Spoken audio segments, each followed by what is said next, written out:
Bom dia, meus irmãos, que alegria estar com vocês e poder refletir sobre a palavra de Deus, retomando a nossa série sobre o livro de Josué.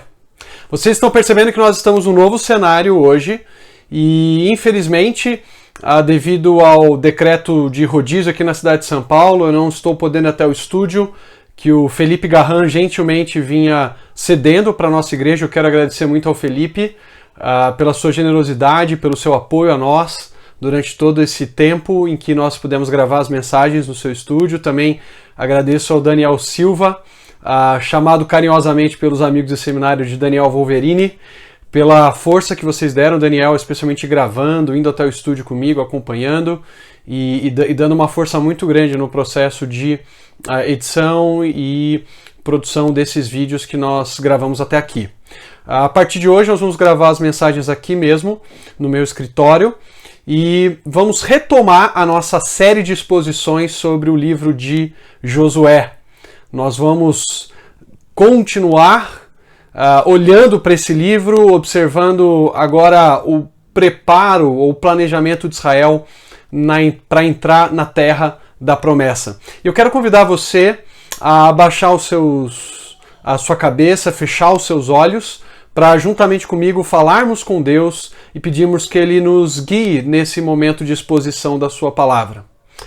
Querido Deus, nós te agradecemos porque sabemos que o Senhor é um Deus bondoso e gracioso que continua cuidando do seu povo e o sustentando nesse momento de quarentena. Pedimos que o Senhor nos guie agora por meio da exposição da Tua Palavra, que as Escrituras nos desafiem e nos ensine a andarmos com o Senhor e vivemos de acordo com aquilo que o Senhor exige e requer de nós, mas que o Senhor também nos capacita para vivermos pela Tua graça, por meio do Teu Filho Cristo Jesus. É o que nós oramos, no nome de Cristo. Amém. Queridos, talvez muitos de vocês já fizeram uma grande viagem, uma viagem de longa distância, e certamente viagens de longas distâncias, elas demandam um bom tempo de planejamento, um bom tempo de preparo. Há muita coisa que você precisa preparar, que você precisa organizar, demanda bastante atenção também para que você não se esqueça de nada que seja importante.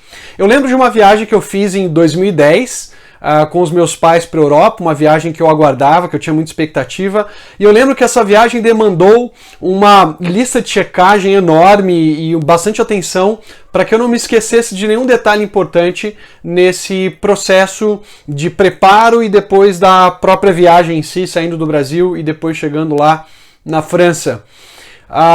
Eu lembro que algumas coisas que eu precisei me preocupar, que eu precisei observar, foi tirar o passaporte, que eu não tinha, na verdade eu até tinha, mas já tinha vencido há muito tempo meu passaporte, comprar uma passagem aérea, isso os meus pais me ajudaram bastante, depois trocar a nossa moeda, trocar o real por euro. Eu tive também que preparar as malas e lavar as roupas, porque eu tinha chegado de uma viagem missionária com alguns irmãos da igreja lá em Santa Catarina e voltamos. Eu tive que lavar roupa, preparar tudo e não esquecer de nenhuma roupa que fosse necessária, porque eu estava saindo do verão aqui brasileiro e indo para o inverno europeu, então o tipo de roupa era totalmente diferente. Eu lembro que eu precisei ir atrás de locais importantes que eu queria conhecer, que eu queria visitar. Eu fui atrás de sites da internet, dando dicas. Conversei com alguns amigos meus que já tinham viajado para lá, perguntando que locais seriam interessantes conhecer, lugares históricos para visitar. E foi uma viagem muito legal, foi uma viagem que me trouxe muito aprendizado, porém, também foi uma viagem que exigiu um certo preparo, um preparo com bastante atenção e com muitos detalhes a serem observados. A nação de Israel se encontra nesse momento. A nação de Israel está prestes a entrar na terra da promessa e eles agora estão se planejando, se preparando para atravessar o Rio Jordão e conquistar a terra prometida. Grandes viagens demandam um grande preparo. Isso também ocorreu com Israel na véspera de sua entrada na terra da promessa. Eles precisavam se planejar bem para entrar naquela terra. E eu convido você então a abrir comigo em Josué, capítulo 3. Nós vamos ler os versículos de 1 a 6, a primeira parte desse processo de preparação. Josué, capítulo 3, versículos de 1 a 6. Eu tenho as escrituras aqui comigo e eu vou ler com vocês. De manhã bem cedo, Josué e todos os israelitas partiram de Sitim e foram para o Jordão, onde acamparam antes de atravessar o rio. 3 dias depois, os oficiais percorreram o acampamento e deram esta ordem ao povo: quando virem a arca da aliança do Senhor, o seu Deus, e os sacerdotes levitas carregando a arca, saiam das suas posições e sigam-na. Versículo 4. Mas mantenham a distância de cerca de 900 metros, ou 2.000 côvados, entre vocês e a arca. Não se aproximem. Desse modo saberão que caminho seguir, pois vocês nunca passaram por lá. Josué ordenou ao povo: santifiquem-se, pois amanhã o Senhor fará maravilhas entre vocês. E disse aos sacerdotes: levantem a arca da aliança e passem à frente do povo. Eles a levantaram e foram na frente. Esse trecho de Josué nos mostra o povo se preparando para uma grande viagem, uma entrada na terra que eles esperavam há muito tempo, um momento muito aguardado pela nação, que era finalmente pisar e habitar na terra que Deus havia prometido para o seu antepassado Abraão. Depois desses séculos de espera, Josué, junto com os oficiais da nação, prepara o povo para essa travessia e traz algumas orientações importantes para esse povo. Nessa primeira parte das orientações, que vão dos versículos 1 até o versículo 13, nos versículos de 1 a 6 nós temos basicamente o foco na Arca da Aliança e na relação do povo de Deus com a Arca. Eles deveriam estar atentos para a direção que a Arca seguiria, eles deveriam manter uma certa distância e se preparar para algo grandioso que Deus faria em favor de Israel. E ele usaria a arca para orientar o povo como símbolo da sua presença, como símbolo do seu cuidado pela nação. O Rio Jordão é o primeiro e mais importante limite da terra que Israel está prestes a ocupar. Agora eles deixarão de ser um povo sem terra e passarão a ser uma nação com um território. Eles deixarão de ser um bando de gente que não possui muita coisa e que agora vão possuir, vão herdar a terra que o Senhor lhes concedeu. Um verbo muito importante que aparece nesse capítulo 3 e no capítulo 4 é o verbo atravessar. Às vezes ele é traduzido como percorrer, como atravessar, às vezes é traduzido como passar. Esse verbo ele se repete 22 vezes nos capítulos 3 e 4 de Josué e aparece pelo menos 4 vezes aqui nesse trechinho dos versículos de 1 a 6. Então, atravessar indica para nós que a passagem pelo Jordão envolve o início de uma nova fase na vida de Israel, em que eles, como povo, os israelitas herdarão a terra que Deus prometeu aos seus pais. Logo no versículo 1 nós somos informados de que Josué levantou-se cedo. Essa expressão, levantar-se cedo, ela é muito comum no livro de Josué, ela aparece em alguns trechos, em alguns momentos desse livro, e geralmente ela indica um momento marcante, um evento marcante que está prestes a acontecer. Ela aparece, por exemplo, lá no capítulo 6, no versículo 15, para nos indicar que Josué se levanta cedo e o povo também se levanta cedo no 7º dia de cerco da cidade de Jericó para conquistar aquela cidade. É naquele dia que os muros da cidade vão cair. É também usado no capítulo 7, quando nós estamos na expectativa para saber quem foi que mexeu nas coisas consagradas de Deus. Lá no capítulo 7 descobrimos que foi Acã e finalmente ele é descoberto e recebe a punição pelo seu erro. É também uma expressão usada quando nós temos a reviravolta no ataque de Israel a Ai, quando finalmente Israel conquista aquela cidade, destrói aquela cidade e vence o exército de Ai. Então essa expressão levantar-se cedo ou cedo de manhã, ela indica para nós que algo muito grandioso, algo muito importante vai acontecer. Ela traz um certo suspense, o que tem adiante na narrativa, o que tem à frente de nós. E o que nós percebemos já no versículo 1 é que a nação de Israel está ainda naquela localidade chamada Sitim. O texto diz para nós que Josué e todos os israelitas saíram de Sitim, ou partiram de Sitim, e essa referência aqui faz uma conexão conosco para o capítulo 2, quando nós somos informados de que os espias também saíram de Sitim para investigar a cidade de Jericó, para descobrir os seus pontos fracos e assim por diante. Então eles são enviados por Josué ali de Sitim. Agora, não apenas os espias saem de Sitim e vão para Jericó, mas agora toda a nação sai de Sitim e acampa mais próximo, e acampa numa localidade mais próxima ali do Rio Jordão para fazerem a travessia. Sitim era uma localidade em que o povo de Israel já estava acampando há um bom tempo. Por exemplo, se nós olhamos para a narrativa do Pentateuco, nós descobrimos lá em Números 25 que o povo já estava em Sitim, logo depois que venceu o rei Og e o rei Seom, os reis de Bazã e de Esbom, que eram reis amorreus que viviam na região leste do Rio Jordão. Então logo depois que eles vencem esses reis, os israelitas acampam naquela região, e também aquela região onde ocorre o pecado trágico, em que os israelitas, junto com as midianitas, acabam se prostituindo atrás de divindades estranhas, divindades que não eram o Deus de Israel, e pecam contra o Senhor. Como consequência, milhares de israelitas foram mortos por causa desse pecado. Agora é a hora de sair de Sitim. Agora é a hora de novas conquistas, não mais as conquistas a leste do Jordão, porque elas já ocorreram. Agora é a hora da conquista a oeste do Jordão. É a hora também de deixar para trás aquele pecado que pesou de maneira tão profunda na vida do povo. E agora o povo está unido. Algo que chama a nossa atenção no versículo 1 é essa unidade entre Josué e a nação de Israel. O versículo 1 começa dizendo que Josué levantou-se cedo. Mas na sequência nós temos verbos na terceira pessoa do plural.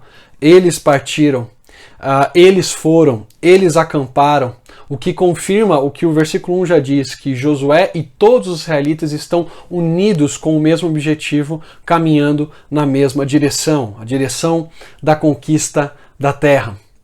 O texto diz para nós, ali no versículo 2, que depois de 3 dias que os israelitas já estavam acampados, os oficiais, aqueles líderes da nação que estavam guiando a nação junto com Josué, dão alguns mandamentos novos. Eles percorrem o acampamento de Israel ao final dos 3 dias e trazem novas orientações. De novo, nós temos aqui uma conexão entre o capítulo 3 de Josué com aquilo que nós vimos no capítulo 1. Lá no capítulo 1, versículo 11, também os mesmos oficiais, a mesma palavra aparece ali para indicar os oficiais, percorrem também o acampamento e avisam que depois de 3 dias eles atravessariam o Jordão. Aqui a ideia de continuidade com aquilo que começou no capítulo 1, o povo está prestes agora a experimentar. E o que é fantástico, queridos, é que eles esperam 3 dias para dar novas orientações. Eles já tinham dado algumas orientações nos 3 dias lá em que eles estavam, nos 3 dias finais que eles ficaram em Sitim. Agora que eles chegam no novo acampamento, só depois de 3 dias é que eles trazem essas novas orientações, essas novas ordens. E me parece que Deus aqui está fazendo isso de modo proposital. Ele quer que a nação se depare com o Jordão. Ele quer que a nação veja aquele rio transbordante, aquele obstáculo enorme, e fique se perguntando como nós vamos realizar aquilo que Deus nos ordenou. Como nós vamos atravessar o Jordão e entrar na terra da promessa? Nós somos incapazes de fazer isso. E Deus também está testando a paciência do povo. Nós temos que lembrar que a nação de Israel, pelo menos a geração anterior, já tinha se deparado com um obstáculo de água no passado. A geração que sai com Moisés do Egito, de 20 anos para cima, também enfrenta o obstáculo do Mar de Juncos ou Mar Vermelho. Nós não sabemos que mar exatamente é esse. Mas aquela geração se queixa, reclama, murmura. essa geração silenciosamente espera as orientações de Deus para saber o que o Senhor lhes dirá, o que o Senhor orientará o seu povo a fazer.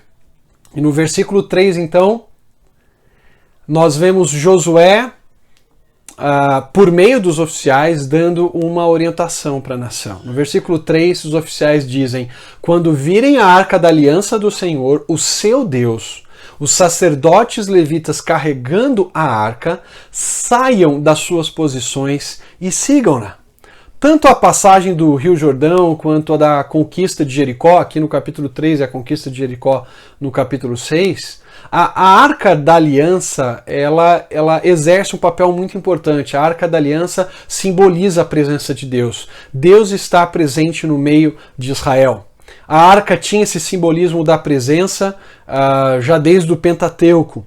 Por exemplo, quando Moisés se encontra com o Senhor para receber orientações, para receber os mandamentos que ele deveria transmitir para o povo, lá em Êxodo 25, versículos 21 e 22, Deus diz para Moisés: coloque a tampa sobre a arca e dentro dela as tábuas da aliança. Daí ela ser chamada de Arca da Aliança, que darei a você.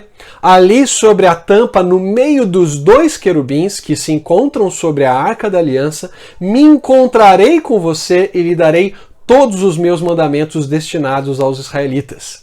Deus se encontraria com Moisés sobre a tampa entre os querubins que ficavam talhados sobre a tampa da arca. Era ali, sobre a tampa, que Deus fazia sua presença gloriosa manifesta no meio de Israel.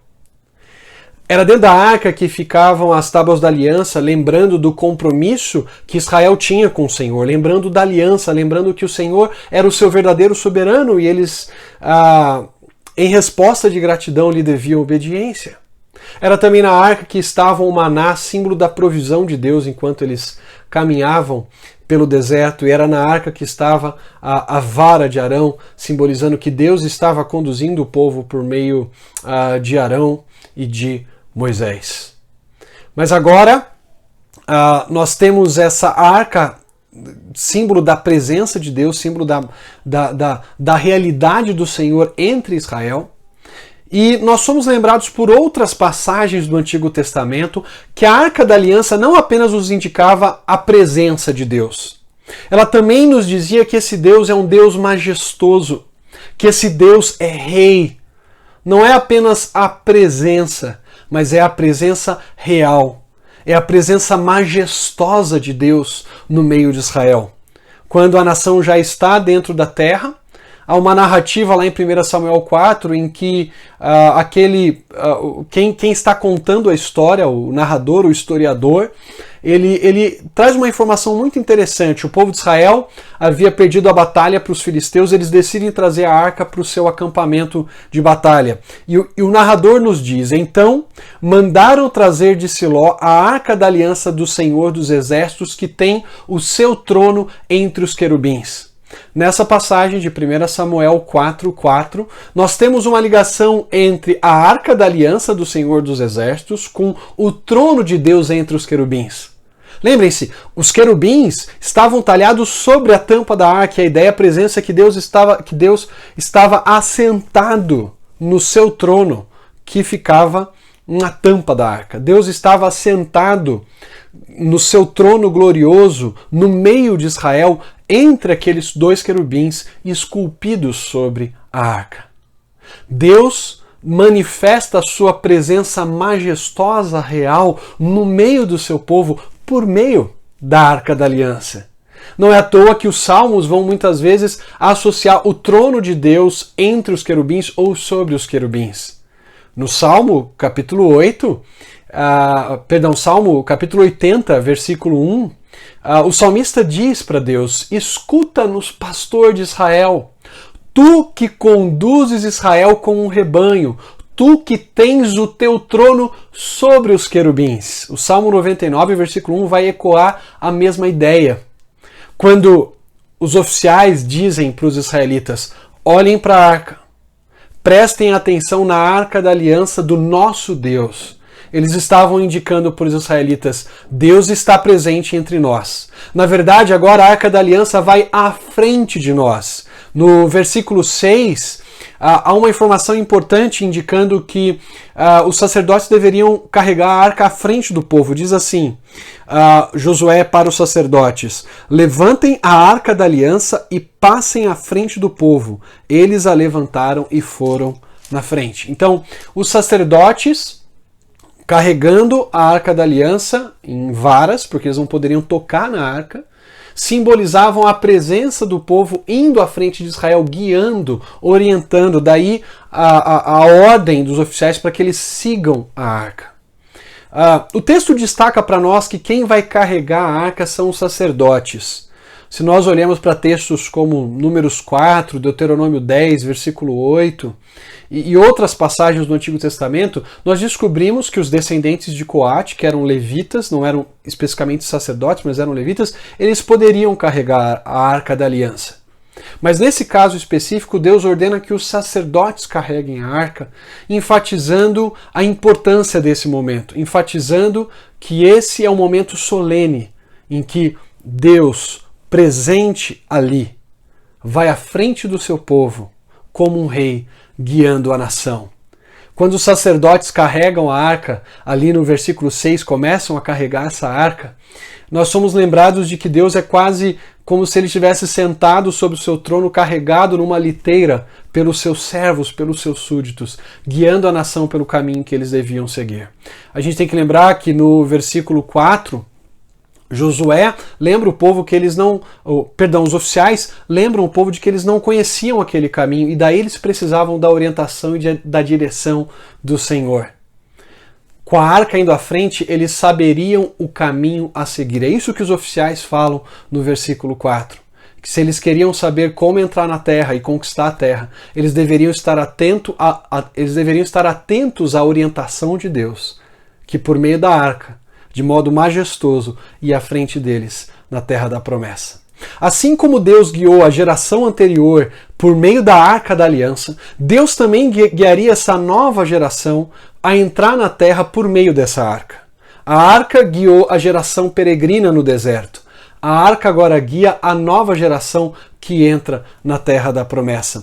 Em Números 10, 33, nós temos uma passagem que faz essa ligação entre a presença de Deus e a arca de uma maneira muito significativa. Essa presença de Deus orientadora, essa presença de Deus que guia o seu povo. Números 10, 33 a 36 diz assim, que a arca da aliança do Senhor ia diante deles, caminho de 3 dias, para lhes preparar lugar de descanso. A nuvem do Senhor pairava sobre eles. Uma relação aqui entre a arca da aliança do Senhor e a nuvem que representava a glória de Deus que havia guiado o povo pelo deserto. Quando partiam do arraial. Partindo a arca, Moisés dizia, levanta-te, Senhor. A arca partia, Deus se levantava. E depois no 36, e quando a arca pousava, Moisés dizia, volta ao Senhor para os milhares de milhares de Israel. Então, há uma relação aqui no texto entre a presença de Deus partindo, se levantando e parando, e a arca sendo erguida e depois sendo abaixada. A ideia é que Deus está guiando Israel como um rei que vai à frente do seu exército para entrar na terra da promessa. A presença desse rei garante a orientação do seu povo. A presença do rei garante a orientação do seu povo. Essa primeira parte da passagem que estamos estudando, de Josué capítulo 3, nos lembra então que Deus se faz presente entre o seu povo a cada nova geração. Ele não desampara os que lhe pertencem e ele demonstra a sua presença especial aos escolhidos. O Senhor também acompanha o seu povo da nova aliança. É muito curioso observar, por exemplo, que o Evangelho de Mateus, lá no capítulo 1, naquele sonho em que José recebe a visita de um anjo, o anjo citando Isaías capítulo 7, versículo 14, lembra que o nome daquele bebê que nasceria seria Emanuel, que significa Deus conosco. Esse mesmo bebê aparece já como Messias vitorioso no final do livro de Mateus, o Messias que venceu a morte e que diz para os seus súditos: eis que estou convosco todos os dias até a consumação dos séculos. O Evangelho de Mateus começa e termina com a certeza da presença de Jesus com a gente. O nosso Rei está conosco. Ele não nos abandonou. Ele está conosco em meio ao coronavírus. Ele está conosco nas situações em que somos chamados a testemunhar do Evangelho com coragem. Ele está conosco quando nós somos chamados a segui-lo em momentos difíceis dentro do nosso lar. O nosso Rei está conosco quando nós somos chamados a uma confiança inabalável no Rei que nos conduz em meio às dificuldades financeiras. Em meio às dificuldades de saúde, Deus não nos abandonou. Como Jesus disse para os seus discípulos do Evangelho de João, lá no capítulo 14, versículos 18 e 19, ele não deixaria os seus discípulos órfãos. É claro que ali ele estava falando da sua presença visível, quando ele ressuscitaria dos mortos, e porque ele vive, eles também viveriam. Mas assim como Jesus esteve presente de maneira visível com os discípulos depois da sua ressurreição, ele garante estar conosco, não nos deixando órfãos e nos acompanhando. Ele nos garante a presença do Espírito de Deus. Deus se faz presente entre nós por meio do seu Espírito. No Antigo Testamento, Deus fazia sua presença muito clara por meio da Arca da Aliança e no tabernáculo onde a arca ficava. Em 1 Coríntios 6,19, nós somos lembrados de que agora o nosso corpo é santuário do Espírito Santo de Deus, que habita em nós, e que nós não somos de nós mesmos porque nós pertencemos a Deus.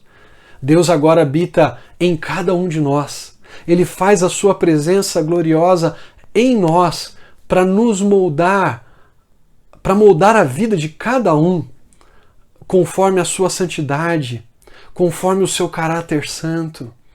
E ele coloca o seu Santo Espírito em nós, ele derrama o seu Santo Espírito em nós, para nos guiar e nos orientar, assim como ele orientou a nação de Israel no Antigo Testamento. A 1 Coríntios capítulo 2, versículo 12, diz que nós não recebemos o Espírito do mundo, mas o Espírito procedente de Deus, para que entendamos as coisas que Deus nos tem dado gratuitamente. Você quer entender o Evangelho, você quer saber como viver esse Evangelho, você quer entender a vontade de Deus para a sua vida. Deus nos deu o seu Santo Espírito para que entendamos aquilo que Deus nos tem dado gratuitamente. E esse Espírito nos guia, assim como guiou os apóstolos, ele continua a nos guiar e nos orientar por meio da sua palavra, por meio da Bíblia, por meio das Escrituras. Nós não estamos perdidos, confusos, nós temos o nosso Deus conosco, nos orientando e nos dirigindo por meio do seu Santo Espírito e através da sua palavra. Essa passagem também nos lembra que o Senhor é Rei, que o Senhor é soberano. Ele continua no seu trono, nada o abala, nenhuma manifestação da natureza pode colocar em risco o seu poder. Na verdade, o que nós vemos nessas cenas dos capítulos 3 e 4 de Josué é que todas as manifestações da natureza estão sujeitas ao seu poder, até mesmo um rio perene como o Jordão, que é interrompido por uma ação milagrosa de Deus. Como Nabucodonosor, rei de Babilônia, vai reconhecer mais à frente na história, ele diz que o domínio de Deus é um domínio eterno, que o seu reino dura de geração em geração e ninguém é capaz de resistir às suas mãos.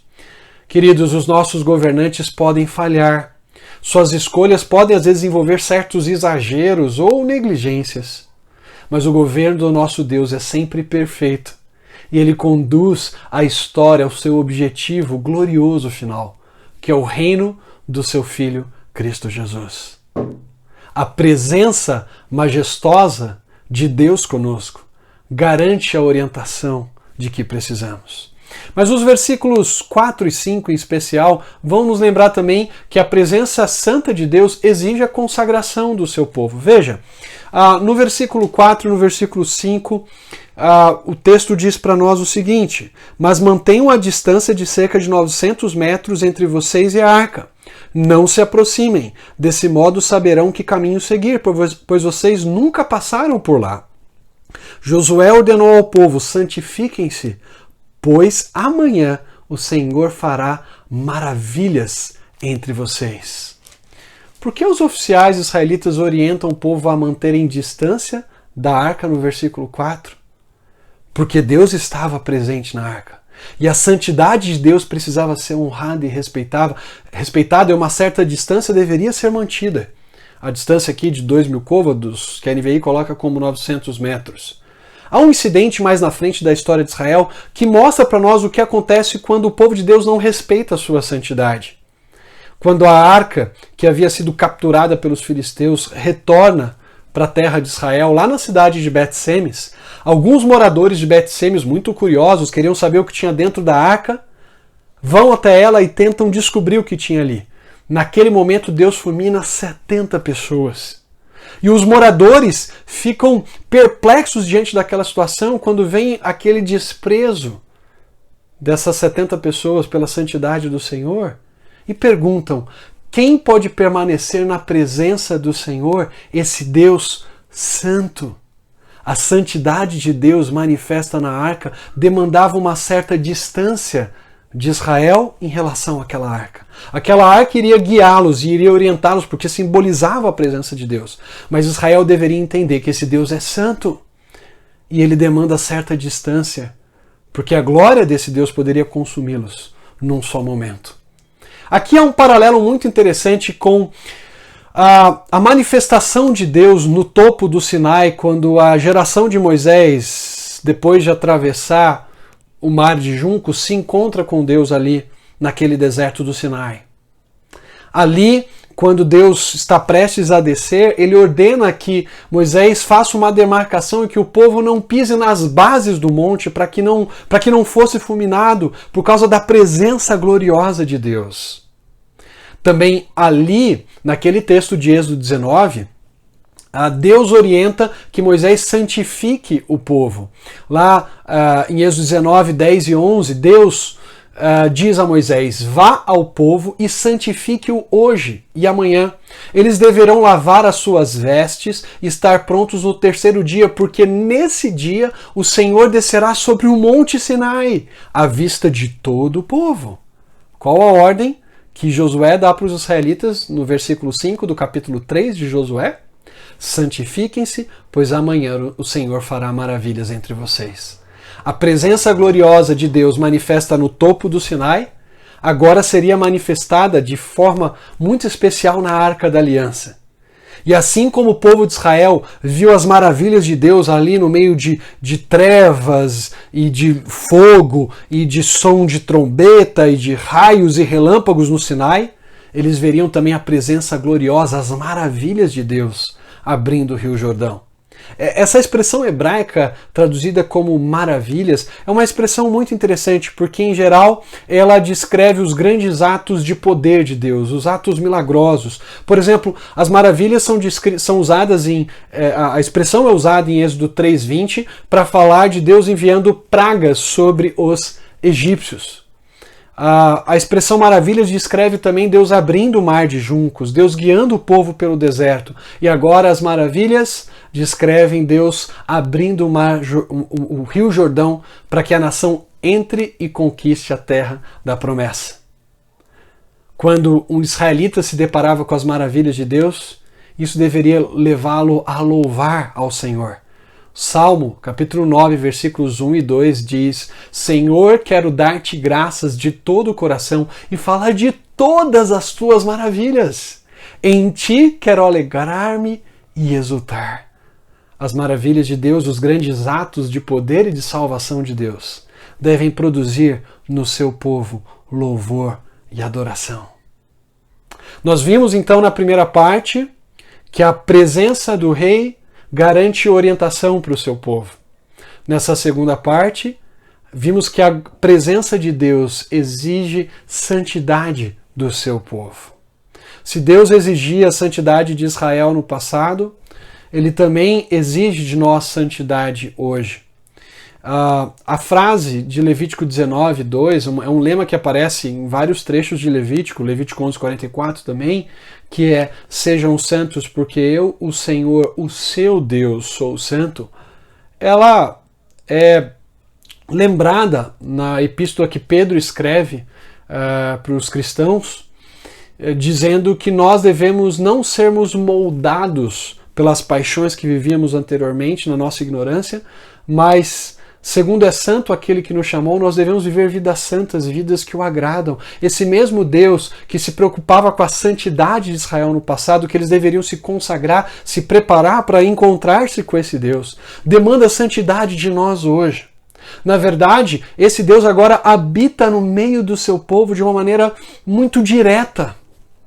Se no meio de Israel ele habitava ali no tabernáculo, hoje em 1 Coríntios 3, 16 e 17, Paulo diz que nós somos o santuário de Deus e que nós devemos trabalhar para edificar esse santuário, para que esse santuário cresça cada vez mais de forma santa, de modo a espelhar a santidade do Deus que nele habita. Nós somos chamados a viver uma vida contracultural, uma vida separada para o Senhor. Nós não pertencemos mais a nós mesmos. Nós já não somos os donos da nossa vida. Nós não somos os capitães do nosso barco. Nós somos separados para vivermos uma vida que agrada a Deus. A santidade pode se expressar, por exemplo, em uma vida sexualmente pura. Em 1 Tessalonicenses capítulo 4, versículo 3, Paulo diz aos Tessalonicenses que esta é a vontade de Deus, a vossa santificação, que vos abstenhais da prostituição. A ideia ali é de qualquer tipo de moralidade sexual. Deus nos chama uma vida santa na nossa sexualidade, entendendo os limites que ela deve ser vivida dentro do casamento, entendendo que Ele dá graça e poder para vivermos a santidade que Ele espera de nós se somos solteiros e não podemos expressar essa santidade enquanto não desfrutarmos dela no casamento. E podemos mesmo assim sermos felizes com a santidade de Deus, porque a Bíblia diz que sermos santos e irrepreensíveis é uma das bênçãos que Deus derrama sobre nós por meio de seu Filho Cristo Jesus. A santidade que Deus demanda de nós não é um peso a ser carregado, mas uma bênção a ser desfrutada. Um último ponto que eu gostaria de destacar de implicação desse texto para nós é que, assim como Israel foi chamado a consagrar-se ao Senhor para contemplar o ato maravilhoso que ele realizaria ali ao abrir o Rio Jordão, o livro de Efésios também nos lembra que Cristo nos santificou e nos lavou pela sua palavra, pelo evangelho da nossa salvação, lá em Efésios 5, 25 e 26, para nos preparar também para um momento glorioso em que nós nos encontraremos com o nosso noivo. Assim como Israel se santificou para ver a maravilha que Deus faria, que a presença santa de Deus realizaria ali no Jordão, Cristo Jesus nos lavou e nos santificou por meio da sua palavra, nos preparando para aquele momento em que veremos a maior maravilha de todas. Nós encontraremos com o nosso noivo face a face e nós seremos apresentados diante dele, como diz Efésios 5:27, como uma noiva gloriosa, uma igreja gloriosa, sem mancha, nem ruga ou coisa semelhante, mas santa e inculpável. O apóstolo João nos diz que todo aquele que tem essa esperança de ver Cristo como Ele é, de se encontrar com Cristo e de contemplar a sua santidade, santifica a si mesmo. O que tem movido o seu coração? Será que você tem se preparado para esse momento? Talvez hoje você se pergunte se estava preparado para esse momento de pandemia que estamos vivendo, mas a grande questão que Deus lhe faz hoje por meio da sua palavra é se você está preparado para o momento glorioso de encontro com o Rei. Esse Rei que entregou a sua vida por nós, um dia virá para nos buscar. E que esperança então move a sua vida? Expectativas terrenas e passageiras que logo se acabarão? Ou um momento glorioso em que veremos Deus nos transformar completamente para nos encontrarmos face a face com o nosso Rei e Salvador? Que expectativa move a sua vida? O encontro com o Rei? Ou as coisas passageiras que logo se acabarão? Vamos orar? Querido Deus, nós te agradecemos porque o Senhor é um Deus presente, que nos guia e nos acompanha. O Senhor é um Deus que não desampara o seu povo, mas como um Rei glorioso vai à frente de nós. Nos oferece todas as orientações que precisamos para um momento tão delicado das nossas vidas, de quarentena, de pandemia, pessoas passando por dificuldades de saúde, talvez com problemas familiares, nós podemos confiar de que o Senhor está ao nosso lado, e não apenas está ao nosso lado vendo as coisas acontecerem, mas o Senhor está ao nosso lado nos guiando, nos orientando e nos dirigindo. Pai, nos ajuda a vivermos as vidas santas que o Senhor demanda de nós. Nós não temos condições nenhuma de vivermos essas vidas santas, mas na força do Teu Santo Espírito, no poder que Ele nos dá, nós queremos nos preparar dia após dia para encontrarmos com Cristo, para encontrarmos com o nosso Rei face a face. É o que nós oramos, no nome de Jesus. Amém.